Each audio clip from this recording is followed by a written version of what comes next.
I invoke my right to self-incrimination, Your Honor. Okay. Ano? Can you repeat your answer? Wow. Can you repeat your answer, Mr. Arevalo? I invoke my right for self-incrimination, Your Honor. My God, the question of the majority floor leader is very simple.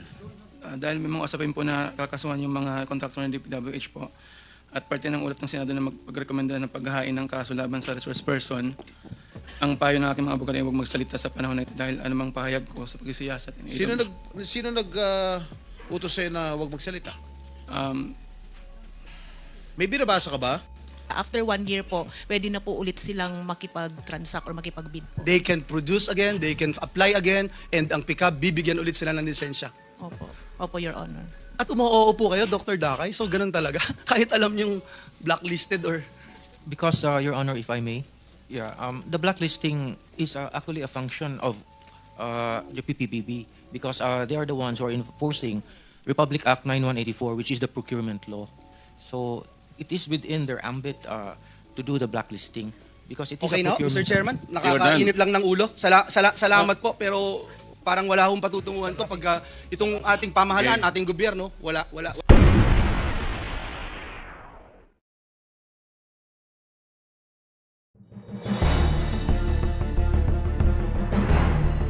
And it's the turn of our very forgiving majority leader na kanina po ay talagang nagparaya na kasi mabuti naman ang kanyang puso. Ayan. Senator Joel. Napakabait po ng chairman natin, pero yung buong buhay ko dito sa Senado, halos isang dekada na, ngayon ko lang na-experience na pag nasa leadership ka, kailangan mong magparaya at maghintay. Thank you, Mr. Chairman. Mr. Chairman, let me go straight to the point. No? We owe it to our people, especially my kababayan in Bulacan. May lumabas po na yung ghost projects, nakakainit na ng ulo yung flood control projects and 3 taon na po yan dito sa Senado na tinatakel. Unfortunately, wala pa rin nangyayari. Yung 3 contractor, St. Timothy Trading, Wawaw, and ano yung isa? SY Sims Construction Trading. Wala Nandito po yata sila tatlo. SYMS dito. Hindi dumating. Hindi sumipot. Is any representative of SYMS here present? Wala. Okay. And So, we subpoena subpoena naman- them yes. already, Mr. Chairman. Yes. So we will contempt the We will issue a warrant of arrest. yes. Thank you, Mr. Chair. But just the two are they yung time ko muna. Yung St. Timothy, ayan si Madam Roma. St. Timothy and I think Wawaw is here. Yeah, St. Timothy, meron kayong ghost project sa Bulacan? Mr. Chair, wala po. Categorically. Tapos yung Wawaw,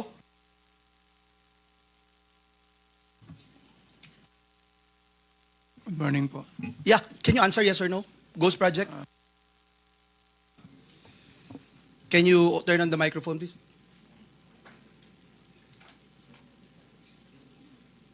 It's a yes or no question, sir.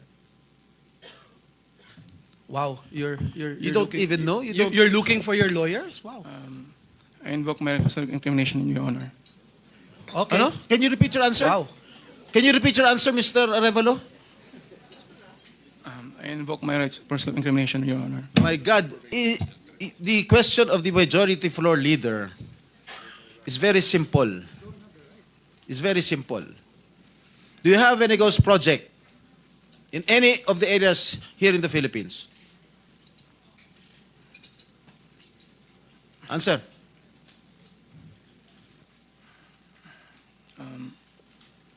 Dahil may mga usapin po na kakasuhan yung mga kontraktor ng DPWH po at parte ng ulat ng Senado na magrekomenda ng paghahain ng kaso laban sa resource person, ang payo ng aking mga abogado ay huwag magsalita sa panahon na ito dahil anumang pahayag ko sa pagsisiyasat. Sino utos sa'yo na huwag magsalita?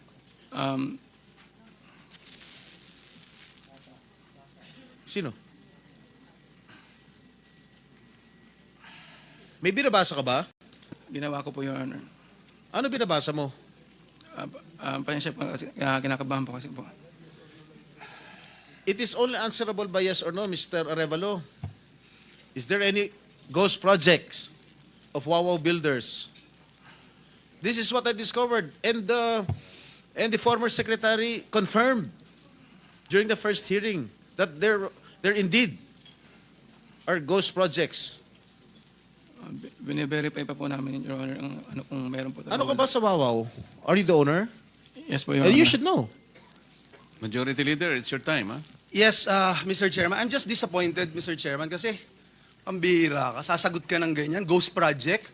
Parang tinatanong ka kung tao ka, hindi mo alam kung tao ka. Mr. Chairman, just to put on record also, no, yung Diskaya Group, ang total cost project nila from 2022 to 2025 ay 31 billion pesos. 31 billion pesos dito sa siyam na kumpanya na ito. Yung Sims at yung Wawaw Builders, at dun sa 31 billion, Mr. Chairman, 3 billion nasa Bulacan, Region 3, if I'm not mistaken.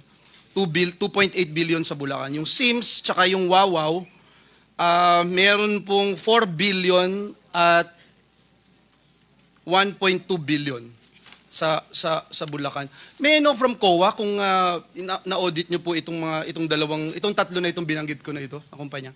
Sir, ito po yung mga na-subject for audit, fraud audit, especially for Bulacan po, sir, Your Honor. Yes, and nakita niyo may ghost project. Kaya hindi makasagot ito, eh. Oh. Opo. Can you confirm? Hindi ko pa po ma-confirm, Because sir, we're going dahil- to get the, Wala po we akong- subpoena already the documents. So, Opo. can you confirm? Yes or Your no? Honor, wala po akong kopya nung audit highlights. Do you also audit itong PICAB? Meron po tayong mga auditors assigned sa DTI, Your Honor, at may mga findings din po sila, kaya na-audit din po yung PICAB po. I'll go with the PICAB, no? Nandito si Dr. Dakay. Dr. Dakay, ilan kayo sa board? Can you just mention the names? Tatlo? Yeah, there are three of us, Your Honor. Engineer Ernie Bagaw, Engineer Arthur Escalante, and myself. Okay. Kayong tatlo, as board members ng PICAB, are you also contractors, officers, or owners of companies that have government contracts with DPWH or LGUs, sir? Our company, Your Honor, does not have any projects with the DPWH. Kayong tatlo na members ng board. I have documents here to prove something, sir. Please don't lie to me, please. Yes, that's why Engineer Bagaw, AGB, and Arthur Escalante have projects with the DPWH. So meron, sir, your honors. Is that correct? Yes, the current PICAB board members have construction contracts with DPWH, and I can show it to you later, LGUs and other government entities with their respective companies. Your answer is yes, right? Yes, Your Honor. So you don't think it's not right for you guys to have these contracts? For example, Dr. Dakay, as chairperson, associated po kayo dun sa Dakay Construction and Development Corporation. May projects po kayo with national and various local governments for public facilities like government buildings and schools. Si Engineer Bagaw, one of the top contractors ng flood control project, securing worth 7.7 billion. Si Engineer Escalante signed a contract with DPWH on behalf of his company in May 2022 while already a PICAB board member. Are you aware of this, sir? Yes, I'm aware of that, Your Honor. And there's nothing wrong with it? Actually, Your Honor, all of the members of the board of PICAB and the other boards in SIAP are all contractors. And there's no conflict of interest, you think, among your officials? And there's nothing we can do to stop the three of you, the powerful three in PICAB?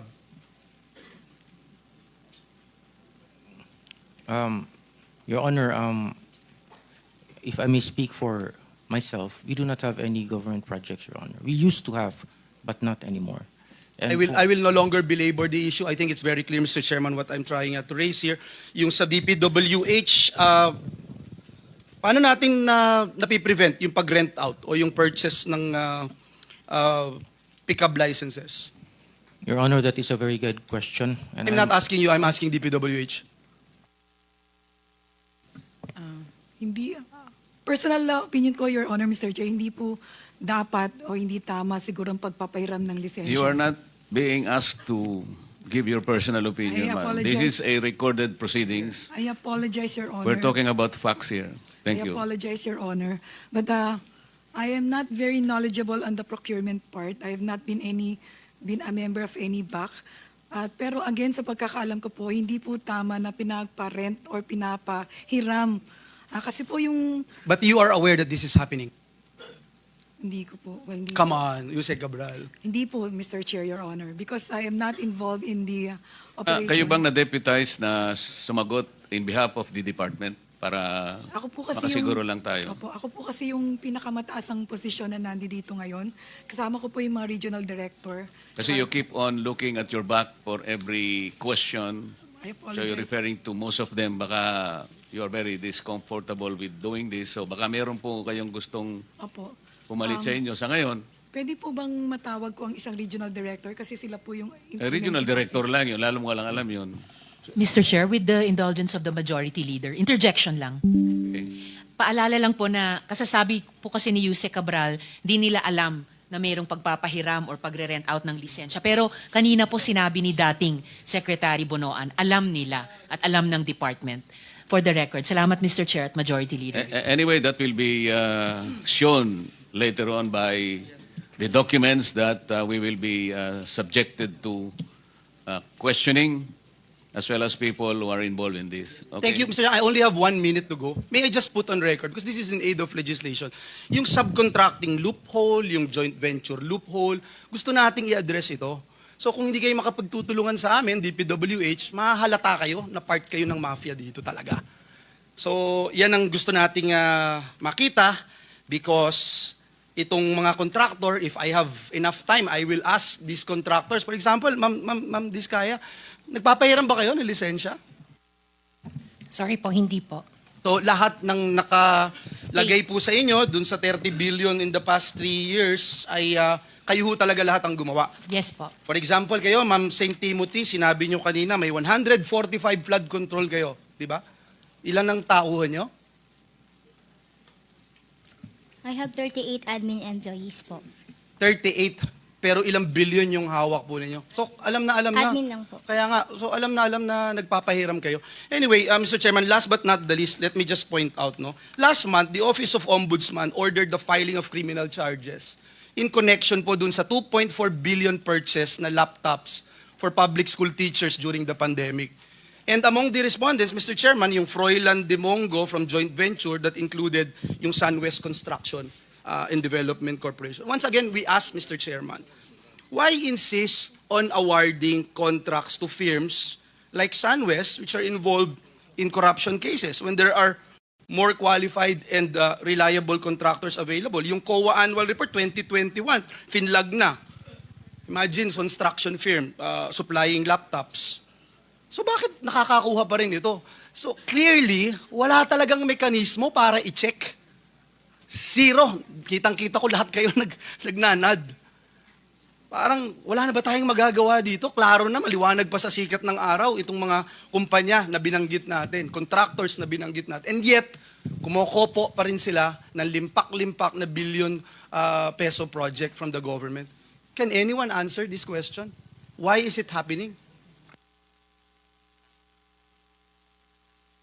PICAB, DPWH, COA, didn't we see this already? Your Honor, sir, jurisdiction po kasi yun ng GPPB. And usually po, sir, yung blacklisting po is 1 year lang po yung pag-blacklist nila. After 1 year po, pwede na po ulit silang makipag-transact or makipag-bid po. They can produce again, they can apply again, and ang PICAB, bibigyan ulit sila ng lisensya. Opo. Opo, Your Honor. At umoo po kayo, Dr. Dakay, so ganun talaga. Kahit alam yung blacklisted or... Because, Your Honor, if I may, the blacklisting is actually a function of the PPBB because they are the ones who are enforcing Republic Act 9184, which is the procurement law. So it is within their ambit to do the blacklisting because it is Okay a na, procurement. Mr. Chairman? You're Nakakainit lang ng ulo. Salamat po, pero parang wala hong patutunguhan to pagka itong ating pamahalaan, Okay. ating gobyerno, wala So na it's now the tayong turn pakialam. of Senator Rapi Tulfo. With the permission of Senator Rafi, I know he wants to ask a lot of questions. With the permission, pumayag na. Miss Rimando, kanina sila mo, bago ka naging CEO ng St. Timothy, naging HR ka, magkano sweldo mo?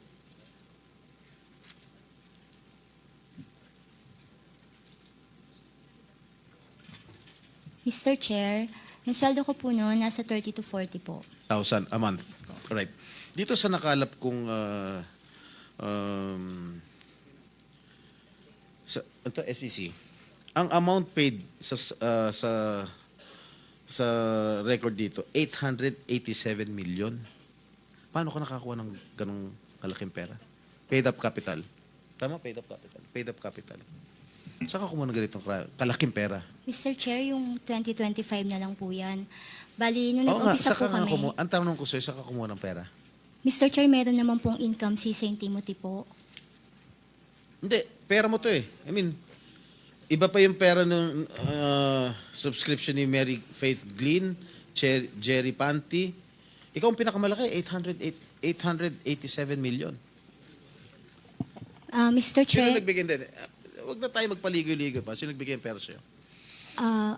nakakayaman pong aminin, pero meron po akong hiniram na halaga sa tito ko po nung nagsisimula pa lang po ako na Oh, nagtayo po. Magkano? Hinira mo sa tito mo? Noong una po ay nasa 7.7 million lang po. Oh. O paano umabot ng 887 million? Nung kumikita na po si St. Timothy, wala po akong nilalabas na sarili ko pong kita. Lahat po pinapasok ko din po dun sa corporation Talaga? po. Opo, Mr. Chair. Magkano binabayad mong tax sa gobyerno? Mr. Chair, pwede ko po bang mag-refer dun sa financial Sige, statement babalikan po? kita. Tapos nahiyan ako kay Okay Senator po. Raffy, okay? Thank you po.